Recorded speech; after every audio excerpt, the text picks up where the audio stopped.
The morning after the soldiers arrived, a slow ripple of curiosity stirred through the quiet streets of Bellevue. It began with whispers, soft and uncertain, traded across checkout counters and gas station pumps. By mid-morning, the town's rhythm had changed entirely. People who hadn't walked those woods in years now found themselves drawn to Silver Pond, their boots crunching old leaves and frostbitten twigs as they moved along the narrow trail. At first, it was only a few, an elderly couple wrapped in scarves, a young mother with her child balanced on her hip. They stood at the tree line, hesitant, peering through the thinning mist toward the familiar shoreline now dotted with uniformed figures. The soldiers moved with the discipline of men who understood that peace sometimes required the strongest defense.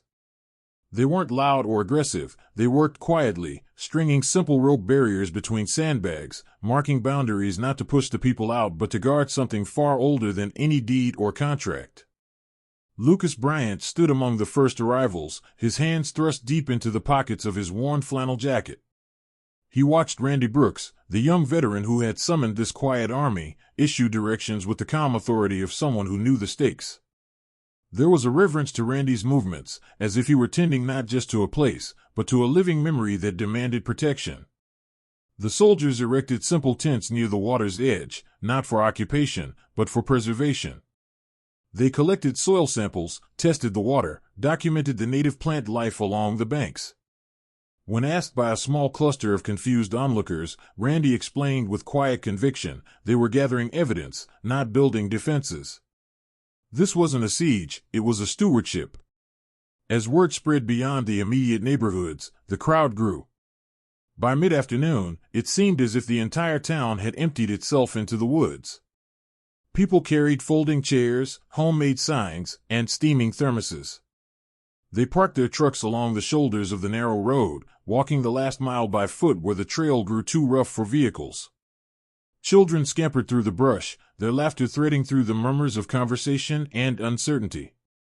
Lucas felt the weight of it all, the decades of memories each person carried, stitched invisibly between them. Families who had picnicked by the pond on 4th of July weekends, teenagers who had learned to fish on its banks, elderly couples who had spent lazy Sunday afternoons under the willows. They weren't just mourning the loss of a place, they were mourning the theft of a piece of themselves. Satellite news vans arrived shortly after. Their long antennas pierced the cloud-heavy sky, and reporters with hurried expressions and wind-tousled hair clutched microphones like lifelines. They waded into the growing throng, asking questions, capturing images of the sandbags, the faded private property signs now lying in the mud, half-trampled. Lucas found himself pulled into a conversation with a local environmental lawyer named Margaret DeWitt. She was sharp-eyed and fierce, speaking with a passion that ignited something long dormant inside him. Alongside Randy, she had beg*N combing through county land records, legal documents, and faded property maps. By dusk, the findings were irrefutable. There was, buried in the yellowed archives of the Bellevue Courthouse, a 1964 designation declaring Silver Pond of perpetual public resource and community trust. Any transfer of the land into private hands, the document clearly stated, would require a unanimous vote by the town council and notification of the State Conservation Board. Neither had occurred. A hush rippled through the gathered crowd as Margaret read the words aloud, her voice carrying over the water like a bell. Some people wept quietly. Others stood rigid, stunned by the betrayal they hadn't known to suspect. The men who had once stood by while private property signs went up without protest now found themselves at the front of the gathering, their faces pale and grave. The mayor arrived near nightfall, his car maneuvering awkwardly through the packed roadside. He climbed from his vehicle stiffly, as if burdened not just by politics but by the heavy knowledge of having been complicit, if only through negligence. Lucas watched it all, the heartbreak and the fury, the gathering determination. He thought of the first time he had brought his own son to this pond, teaching him how to tie a line and cast it cleanly into the waiting water. He thought of the stories his father had told him about the pond, how it had been a watering place for the town's first settlers, how soldiers home from World War II had carved their initials into the oldest oak by the South Shore. This place was not a commodity. It was a memory held in common, a sacred trust passed down through generations. As night fell and lanterns and flashlights flickered along the shoreline, the people of Bellevue made an unspoken vow. No matter the cost, no matter the struggle ahead, they would not allow Silver Pond to be lost. Lucas felt the cold seep through his boots into his bones, but he didn't leave. None of them did. They stayed, huddled around small campfires, passing out sandwiches and coffee, keeping vigil not just for a piece of land, but for their own collective soul. The stars emerged, crisp and countless above them, and somewhere in the darkness, a lone soldier began to hum an old hymn. Slowly, almost shyly, others joined in, the voices rising, not in anger, but in steadfast hope. The corporation had stolen paperwork, bought signatures, and built fences. But it had never bought the hearts of the people. And now those hearts beat together, strong and unwavering. Silver Pond belonged to them. It always had. And now, the whole world was watching. The morning after the discovery, Bellevue awoke with a clarity it hadn't known in years. At first light, Lucas was already there, standing near the pond's edge where the mist clung low to the water like a protective shroud. His boots left deep impressions in the soft earth. Around him, the vigil continued, townspeople wrapped in wool coats and old military jackets, campfires smoldering low, the smell of burnt coffee heavy in the air. Children huddled beneath quilts while their parents whispered among themselves, the exhaustion in their faces unable to extinguish the stubborn fire in their eyes. By mid-morning, the media presence had doubled. Reporters walked carefully between chairs and coolers, their cameras capturing every withered face, every handwritten sign, "Our pond, our home, Silver Pond belongs to Bellevue," no price tag on memories. News anchors stood against the backdrop of the still waters, telling the world about a forgotten town and its unlikely stand. Across the pond, white SUVs appeared in a line, their polished surfaces flashing like teeth in the cold sunlight. Victor Cartwright had arrived, flanked by lawyers in tailored suits and assistants armed with clipboards. They approached with the confidence of men used to winning by paperwork and intimidation.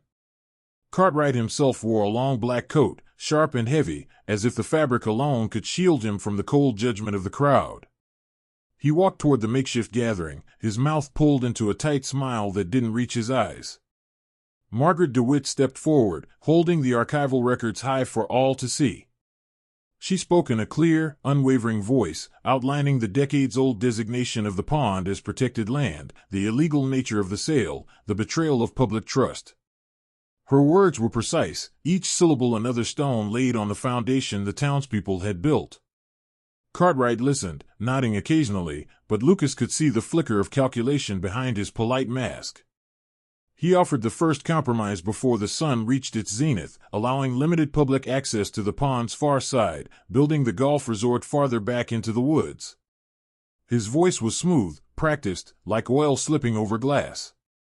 The offer was met with a silence heavier than any shout. No one moved. No one cheered. Instead, a small girl stepped from the crowd, holding a hand-painted sign high above her head. In bright, shaky letters it read simply, "Don't sell my pond." It was not the lawyers, not the reporters, but that simple sign that seemed to break the stalemate. Murmurs of assent rippled through the gathered crowd. Cartwright's smile faltered.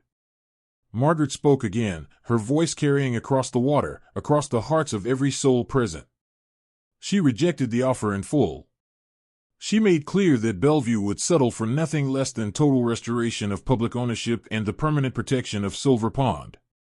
As the standoff stretched into afternoon, reinforcements came, not in the form of more soldiers or legal threats, but in stories.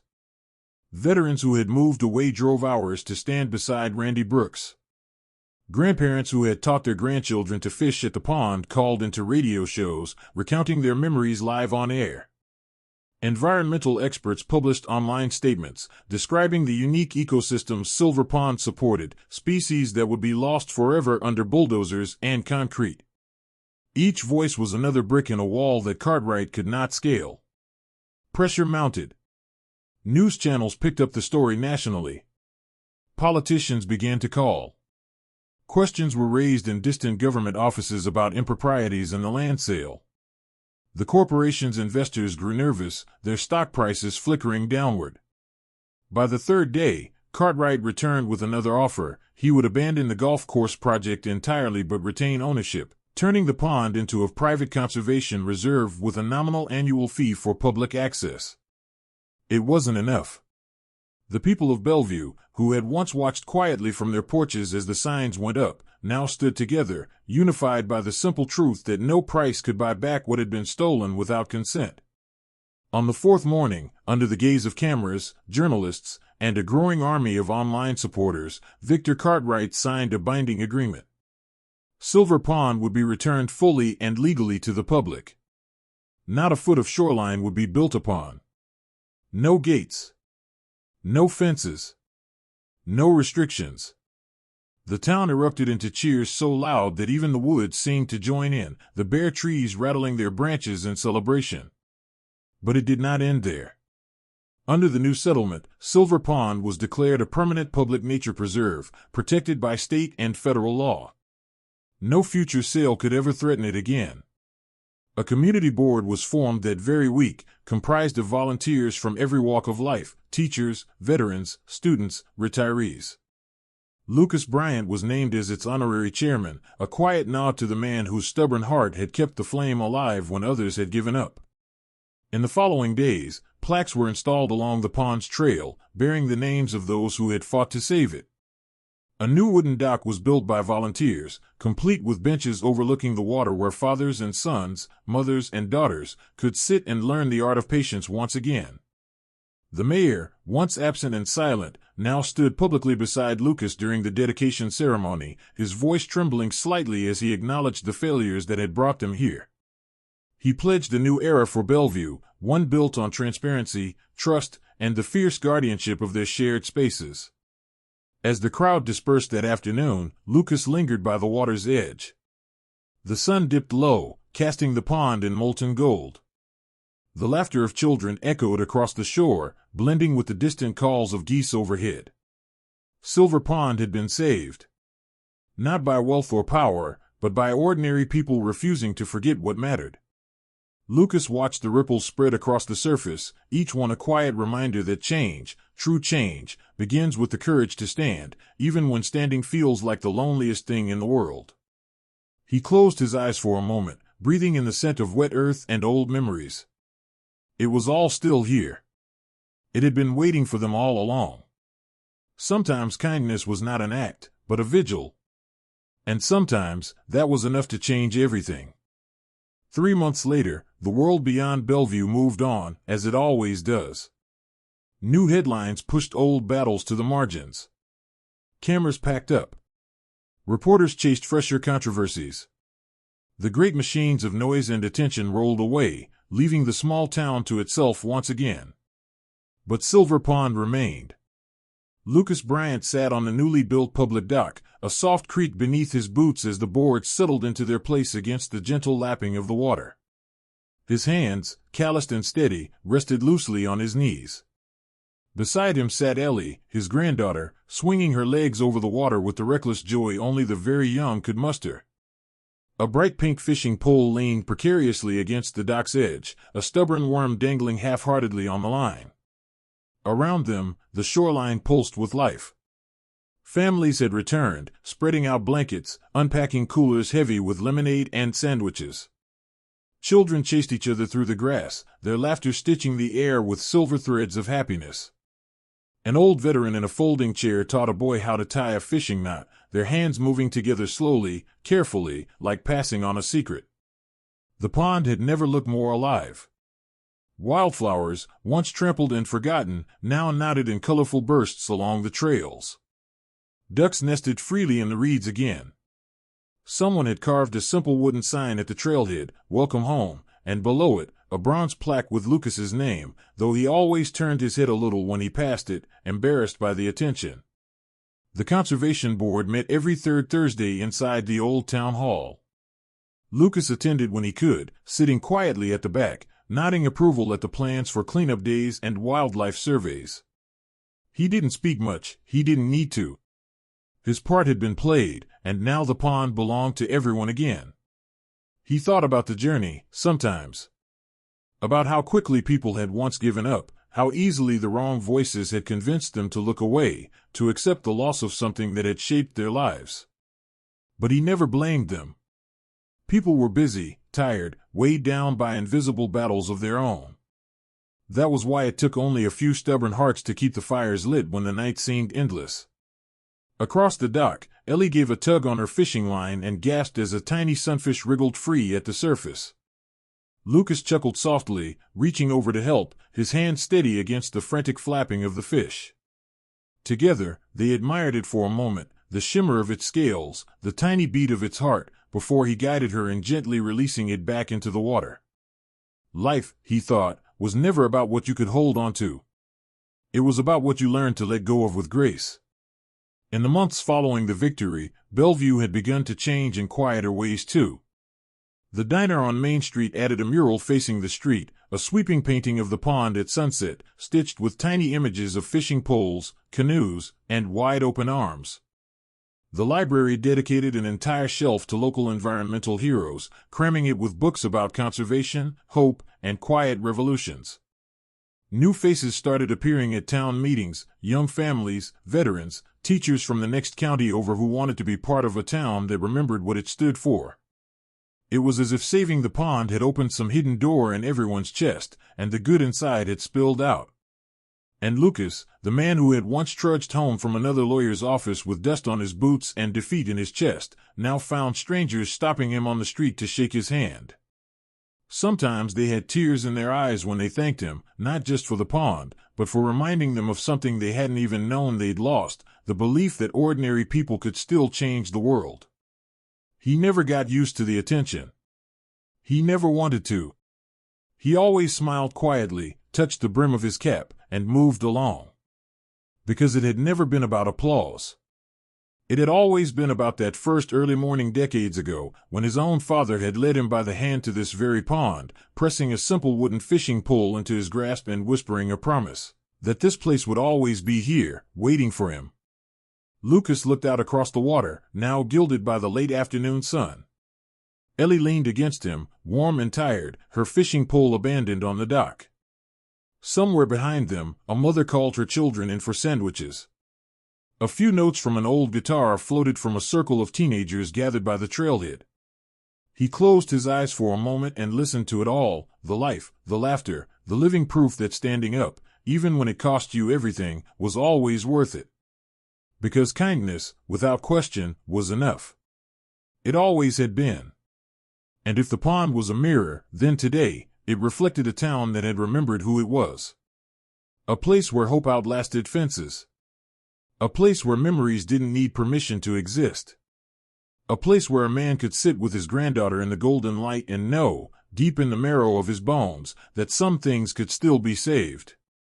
And sometimes, saving just one thing was enough to save everything else. That evening, as the last threads of sunlight dipped behind the trees, Lucas lingered at the edge of Silver Pond. He watched as the world softened into silhouettes, the outlines of families packing up picnic baskets, children gathering their toys, teenagers daring one last skip of stones before the darkness closed in. The water mirrored it all, a smooth sheet of silver catching every fleeting moment before it disappeared into memory. He didn't hurry. He rarely hurried anymore. At his feet, Ellie poked at the shoreline with a long stick, drawing shapes that the incoming ripples would erase. She giggled as each creation vanished, unbothered by the loss, understanding something that even adults often forgot, that the beauty of a moment was not in how long it lasted, but in how it was lived. Lucas smiled, the lines around his eyes deepening. Behind him, the town's new signpost creaked gently in the breeze. In simple black lettering on a hand-carved plank, it read, "Silver Pond Nature Preserve protected for all generations." Below it, a smaller plaque, almost an afterthought, bore the names of those who had stood when it mattered. Names like Randy Brooks, Margaret DeWitt, and, at the bottom in unassuming script, Lucas Bryant. The dedication ceremony earlier that month had drawn a crowd larger than Bellevue had seen in decades. Veterans in full dress uniforms had saluted. Children had planted wildflowers along the trails. Families had pledged to keep the paths clean, the waters pure, and the memories alive.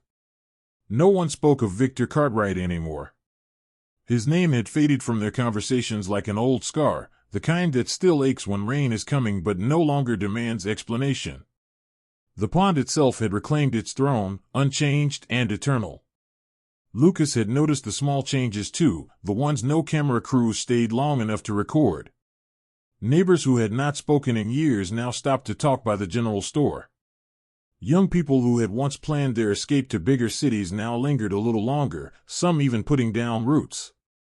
Every weekend, volunteers gathered to mend fences, repair trails, build new benches from reclaimed wood. It wasn't about obligation. It was about ownership, not the kind written in deeds and contracts, but the kind etched into the heart. Bellevue had remembered itself. And in doing so, had built something stronger than any resort, any profit margin. Lucas shifted his weight, the old dock creaking beneath him. His body wasn't as strong as it once was, but he didn't mind the aches. They were the price of a life lived honestly, of battles fought without fanfare. He closed his eyes and let the air fill his lungs, crisp, clean, carrying the scent of pine and damp earth. Somewhere across the water, an owl hooted once, a low, comforting sound that made Ellie look up from her drawings and smile.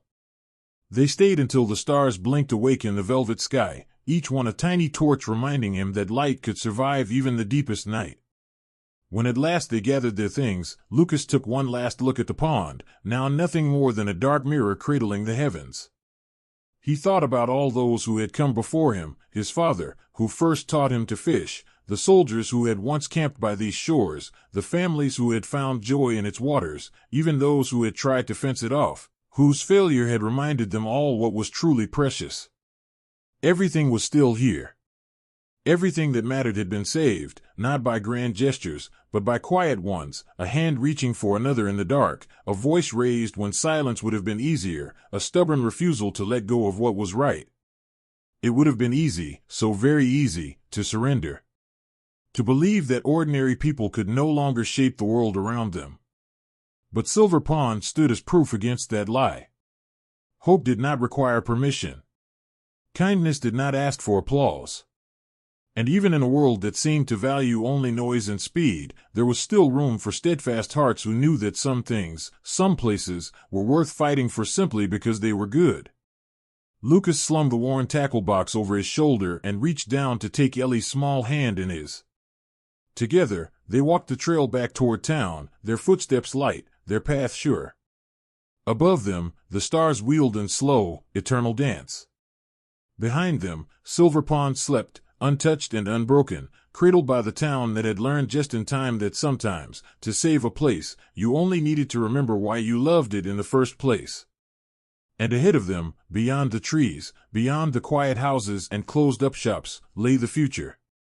Not a future bought and sold by men in suits, but a future made by those who carried kindness like a torch against the night. Because kindness without question was enough. It always had been. It always would be.